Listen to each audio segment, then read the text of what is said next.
Right now, somewhere inside a federal detention facility in the Western District of Tennessee, Hernandez Govan is sitting in a cell.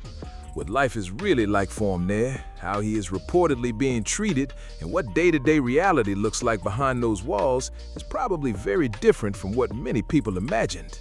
This is not just another inmate. His name carries a reputation that has followed him everywhere, and that has made many people wonder what his experience inside is really like. This is the man prosecutors identified as the alleged organizer in the high-profile case connected to the passing of Young Dolph. When someone with that level of public attention enters a federal facility, people naturally pay attention. The reputation follows, the public reaction follows, and what has reportedly been happening inside has become a major topic of conversation, especially for people in Memphis who have closely followed this case. But to understand what is happening behind those walls today, you first have to look at how everything led to this point. This story did not begin with the federal cyber stalking charge filed in June 2026. It traces back to November 17, 2021, outside a cookie shop on Airways Boulevard, when a tragic incident involving Young Dolph shocked Memphis and the music world. According to prosecutors, the investigation centered on an alleged $100,000 payment, a series of phone records, a white Mercedes, and a Thanksgiving turkey giveaway that they say became part of a larger plan. After years of reviewing evidence and piecing together the timeline, investigators concluded that Hernandez Govan was allegedly at the center of the conspiracy they described in court. A jury found Hernandez Govan not guilty in August 2025. Even so, many people in Memphis continued to debate the outcome, and less than a year later, he was back in federal custody, wearing a red jumpsuit and restraints. Now, the city that has continued to follow his story is asking one big question: what is really happening with him inside that federal facility? As the reputation that followed him continued to shape his experience behind those walls, is being one of the most talked about names connected to the Young Dolph case affecting how people around him respond today. We are going to break everything down, and by the end of this video, you'll have a much clearer picture of how this story has unfolded. Yo, what's good, fam? Welcome back. If you're new here, this is where we take a closer look at the stories everyone has been talking about. Today, we're diving into Hernandez Govan, his time in federal custody, the latest federal case, the intense public attention, and why so many people in Memphis are still following every development. Let's get into it. Before November 2022, Hernandez Govan was not widely known across the country. He was not a rapper, a record executive, or a traditional public figure. He was a 45-year-old man from Orange Mound, one of the oldest predominantly black neighborhoods in the United States, located in the heart of Memphis. Then, on November 22, 2022, nearly 1 year after Young Dolph lost his life, Shelby County District Attorney Steve Mulroy announced that Govan had been taken into custody. His statement was direct and carried significant weight. He said investigators believed Govan had allegedly arranged the plan and helped set events in motion. That wording was deliberate. Prosecutors told the public they believed they had identified the alleged organizer of the broader plan, rather than the individuals accused of carrying out the incident or driving the vehicle. That perspective changed how many people in Memphis viewed the case. By November 2022, 2 men had already been taken into custody and charged in connection with Young Dolph's passing. Much of what happened on November 17, 2021 outside Makeda's homemade butter cookies on Airways Boulevard had already been outlined through court records and public reporting. According to investigators, the remaining question was who they believed had directed the plan. They alleged that Govan was the answer. But here's where the story takes another turn.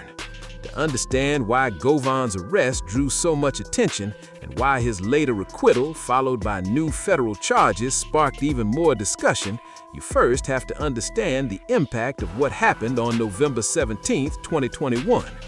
You also have to understand who Young Dolph was, not only as a recording artist, but as someone many people in Memphis saw as a symbol of success and opportunity. Adolph Robert Thornton Jr. was born on July 27, 1985 in Chicago, Illinois. His family relocated to the Castalia Heights neighborhood in South Memphis when he was a toddler, and that is where his deep connection to the city began. Castalia is a neighborhood that has faced many challenges over the years. It is located in an area of Memphis that has experienced decades of economic hardship and limited investment. Many people dream of leaving in search of new opportunities. Young Dolph never tried to distance himself from where he came from. Instead, he proudly represented his community everywhere he went. He began releasing music in 2008, personally handing out copies of his debut mixtape Paper Route Campaign on neighborhood streets and building his audience one supporter at a time. That title was more than just a brand. It reflected his mindset. He was determined to create something lasting. In 2010, he officially launched Paper Route Empire as an independent record label, taking inspiration from Southern music business pioneers like Master P, who showed that artists could maintain creative control and build successful careers without relying on a major record company. His dedication quickly became impossible to ignore. Through a steady run of mixtapes including high-class street music, South Memphis Kingpin, American Gangster, and Welcome to Dolph World, he built a fan base that stayed loyal because they believed in his journey. When his debut studio album, King of Memphis, arrived in February 2016, it reached the top 50 on the Billboard 200 despite not having the promotional support of a major label behind it. By 2018, he reportedly received a record deal worth $22 million and decided to turn it down. Think about that for a moment. $22 million. He believed keeping ownership of his work and maintaining his independence would be more valuable in the long run. That decision continued to pay off when his fifth studio album, Rich Slave, was released in 2020 and climbed to number 4 on the Billboard 200. Marking an impressive achievement for an independent artist who kept full ownership of his music catalog under his own label. Between Young Dolph and his artist Key Glock, whom he signed to Paper Route Empire after recognizing his talent through family connections, the label earned multiple platinum and gold certifications. Billboard also recognized Paper Route Empire twice on its Indie Power Players list in 2020 and 2022. But beyond the chart success and industry recognition, what people in Memphis connected with most was the person behind the music. In November 2021, Dolph returned to his hometown to continue a tradition he looked forward to every holiday season. He organized turkey giveaways for families in need, visited churches and neighborhood businesses, and spent time with the community. He wasn't simply making a public appearance. People who knew him said giving back to the city that shaped him was something he genuinely cared about. Just 2 days before his passing, Dolph visited West Cancer Center in Germantown, a suburb of Memphis, to personally thank the clinical staff who had cared for a member of his family. The visit was not announced in advance and was not part of a media event. It reflected the kind of person many supporters believed he was. Then, on November 17, 2021, he stopped by Makeda's Homemade Butter Cookies on Airways Boulevard. Makeda's is a well-known family-owned bakery famous throughout Memphis for its butter cookies and banana pudding. Dolph had recently shared the business with his followers on Instagram and stopped in to buy cookies. While he was there, a tragic incident took place in broad daylight. According to investigators, 2 individuals got out of a white Mercedes-Benz, and Young Dolph lost his life during the incident. His partner, Mia J., later told Rolling Stone that their relationship had reached a place of deep love and commitment. She said they were ready to build the future they had been planning together, but that future was suddenly cut short when he passed away unexpectedly. Her words captured the heartbreak of losing someone in an instant. That sense of loss extended far beyond his family. Many people across Memphis mourned together, and for countless fans, the impact has remained strong ever since. Surveillance video from the area reportedly captured a white Mercedes-Benz, and Memphis police released images from that footage just days after the incident. Investigators then began tracing the vehicle and examining its reported connections to people associated with the Memphis hip-hop community. According to prosecutors, their case eventually focused on the long-running dispute involving Young Dolph's paper route empire and the music group Cocaine Music, now known as Collective Music Group, the label associated with rapper Yo Gotti.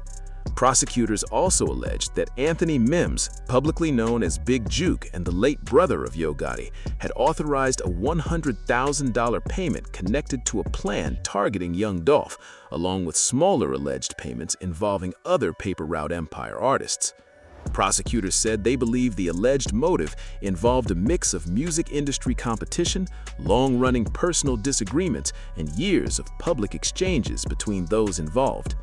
As the investigation continued, Justin Johnson was taken into custody during a traffic stop in Indiana in January 2022, marking another major development in the case. Cornelius Smith Jr. was taken into custody in Memphis in February 2022 after Justin Johnson was arrested during a traffic stop in Indiana the month before. Both men were charged with the most serious offense available under state law. Prosecutors alleged they were the two individuals seen getting out of the white Mercedes-Benz during the incident. In June 2023, Jamarcus Johnson, Justin Johnson's half-brother, was also taken into custody. He later pleaded guilty to serving as an accessory after the fact, after admitting he helped the two men communicate while they were avoiding law enforcement. In 2024, Justin Johnson was convicted on the most serious charge in the case. During the trial, Cornelius Smith became one of the prosecution's key cooperating witnesses and gave detailed testimony about the events surrounding the case. It was also Smith's testimony that brought Hernandez Govan into the spotlight. Smith told the court that before November 17, he had no knowledge of any alleged payments connected to paper route empire artists. According to Smith's testimony, Govan told him about the alleged payments and asked him and Justin Johnson to carry out the plan. Smith also claimed that Govan provided firearms, received part of the alleged payment, and informed them that Young Dolph would be in Memphis that day for the annual Thanksgiving turkey giveaway. Smith testified that Govan described it as an opportunity. Smith further testified that after the incident, he met Govan at a local car wash, where he handed over his phone and received money for a car cover. Angela Arnold, who was Smith's girlfriend at the time, also testified in court and supported parts of that timeline. She said she drove Smith to meet a man at the car wash and had picked him up from an apartment complex shortly after the incident occurred. Prosecutors supported their case with phone records. According to court proceedings, those records showed dozens of calls and other communications between Hernandez Govan, Cornelius Smith, Justin Johnson, and Big Juke in the days leading up to and including November 17. During the second day of Govan's trial, investigators presented a detailed PowerPoint for the jury that outlined the timeline and communication network they believed connected the people involved. Prosecutors also argued that under Tennessee's law of criminal responsibility, they did not have to prove Govan was physically present at the scene. They told the jury that allegedly organizing, directing, or expecting payment as part of the alleged plan could be enough to support the charges under state law.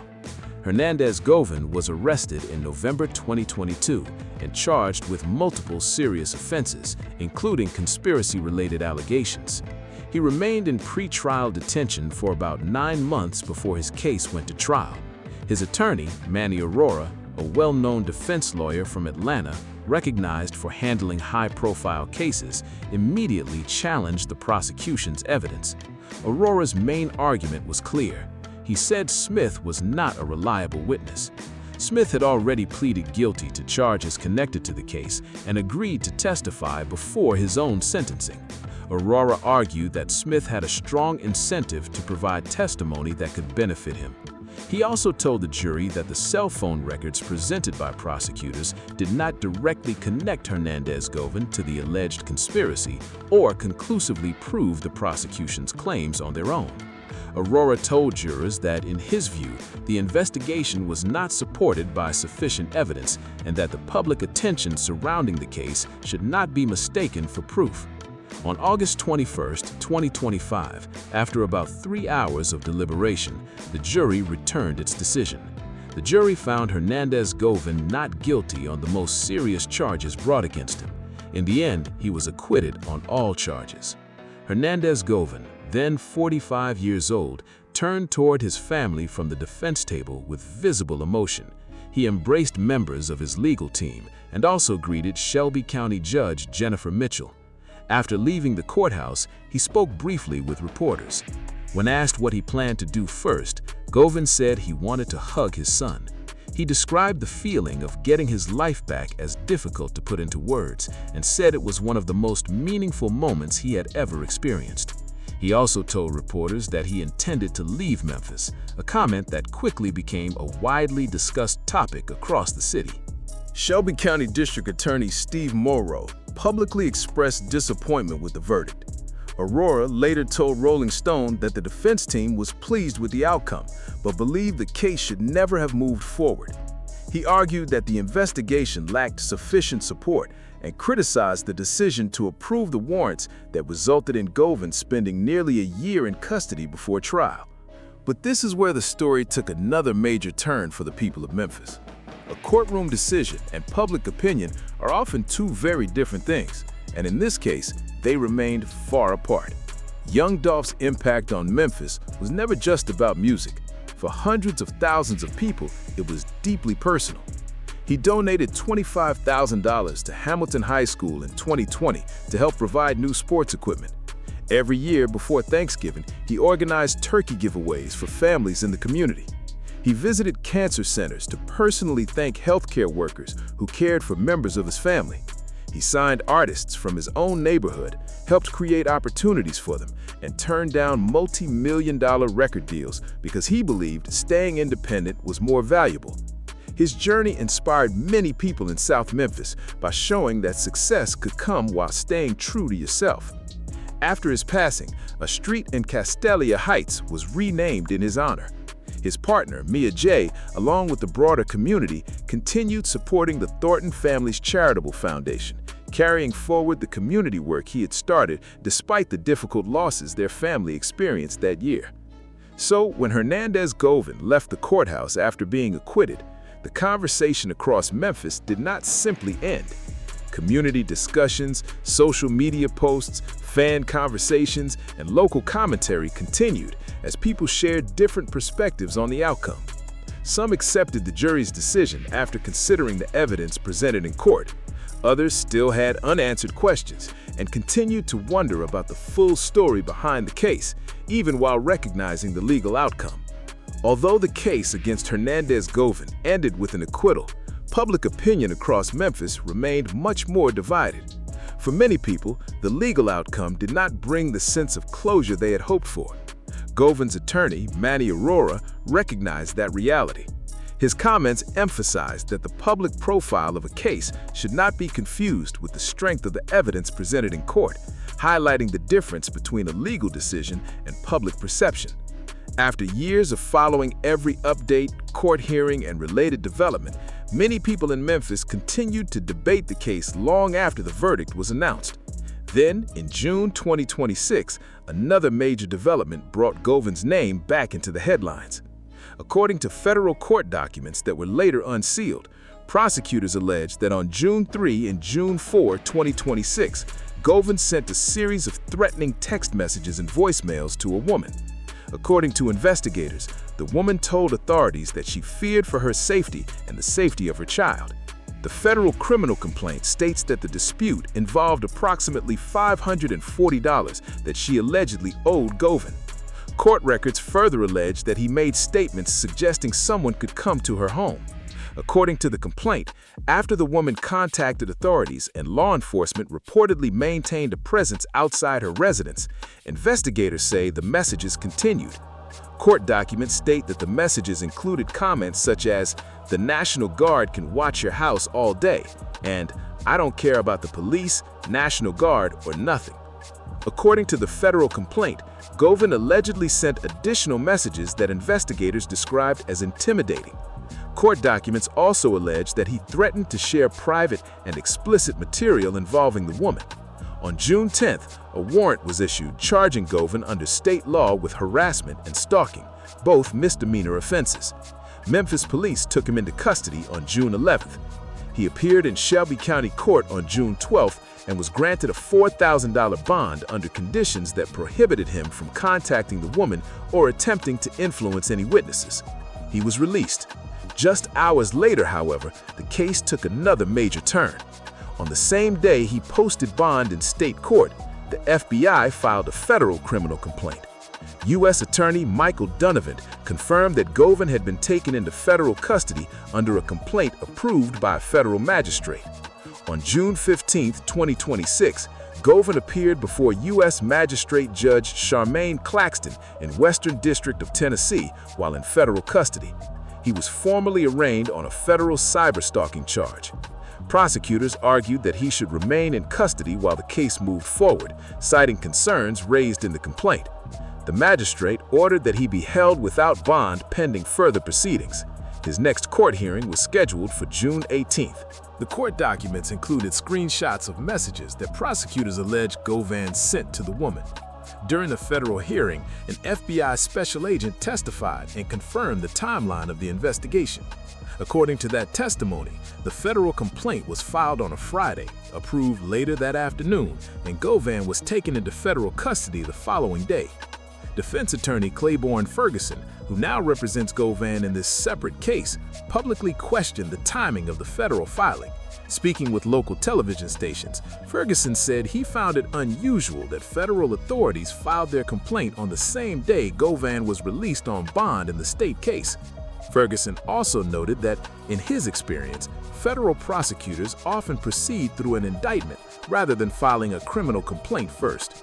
He argued that the sequence of events deserved closer examination.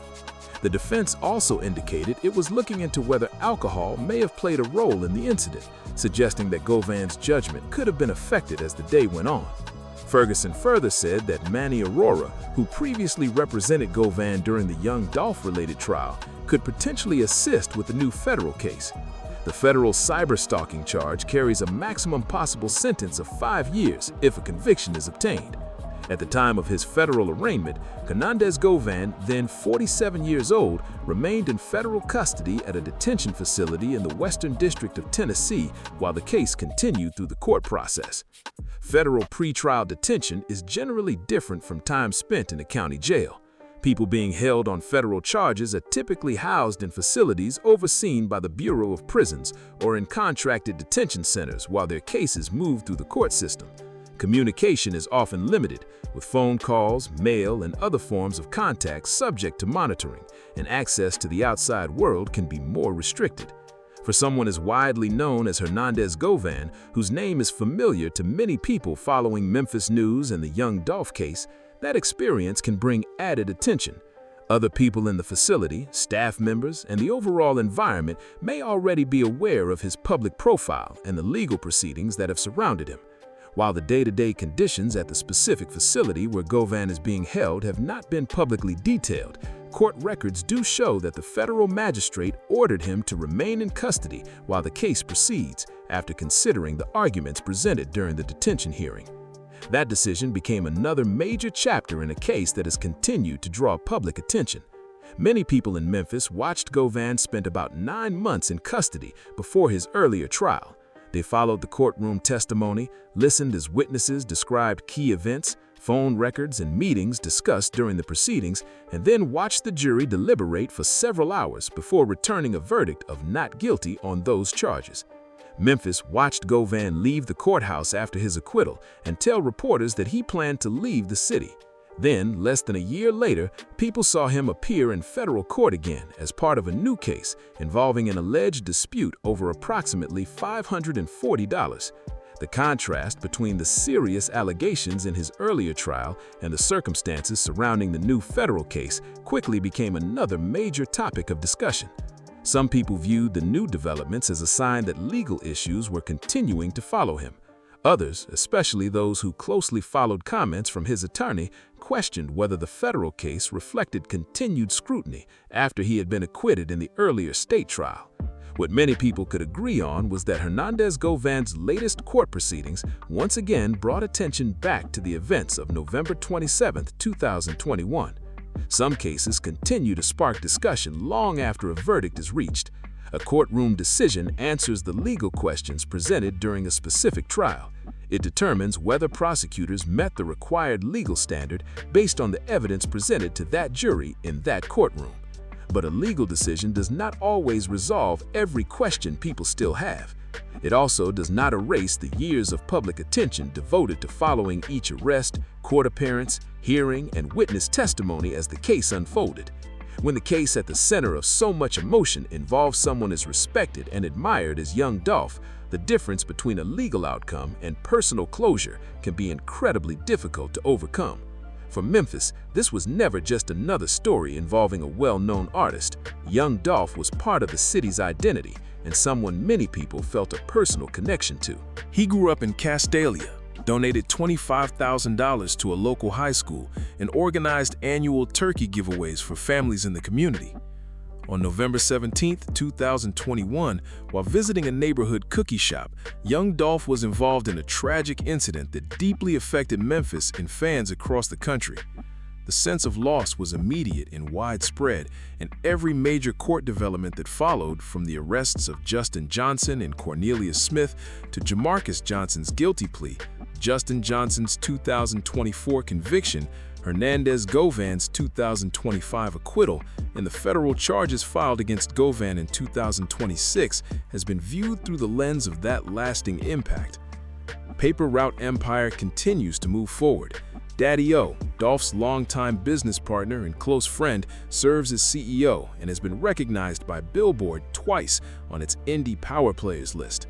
Key Glock continues releasing new music, and Dolph's first posthumous single, Hall of Fame, reflected the respect and recognition he had already earned. The Thornton Family Foundation also continues the charitable work Dolph began during his lifetime, carrying his mission forward despite the family's difficult loss.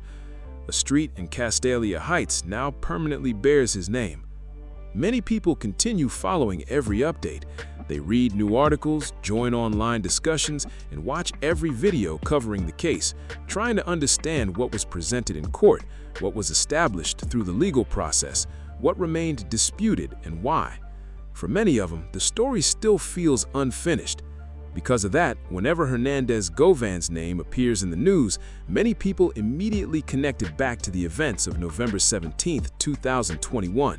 That ongoing public attention is one reason his current federal case has drawn so much interest across Memphis. From the perspective of many local observers, this is not simply another federal court proceeding. They're watching someone who was once accused by prosecutors of playing a central role in one of the city's most widely discussed cases, who was later acquitted by a jury and then returned to federal court less than a year afterward as part of a separate legal matter. Public opinion and courtroom decisions often move on different paths. A person can be acquitted in court and still remain the subject of public debate for years. At the same time, public discussion can sometimes reach conclusions that are different from what is established through the legal process. The Hernandez Govan case highlights how those two realities can exist at the same time and continue influencing one another. The earlier state case reached its legal conclusion, but public interest has continued. Each new legal development brings renewed attention to the broader story, and each new headline prompts many people in Memphis to revisit the events that unfolded in November 2021. For many people, every update about Govan's time in federal custody becomes part of a much bigger conversation about accountability, the legal system, and whether they feel the case has truly reached a satisfying conclusion. Young Dolph meant a great deal to Memphis.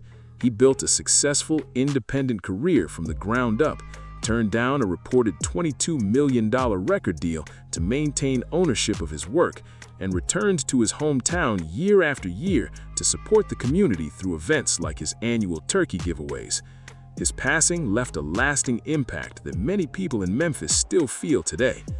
Hernandez Govan remains in federal custody while the cyberstalking case moves through the court process. His attorney has publicly questioned the timing of the federal filing and said the defense plans to challenge the detention order. Whatever happens next is likely to receive close attention from many people who have followed every stage of this story. What do you think happens next in this case? How do you view the difference between legal outcomes and public opinion in high-profile cases like this? Share your thoughts in the comments below. And if you want a complete breakdown of the full Young Dolph case timeline, check out the video on your screen next. It covers every major development from beginning to end.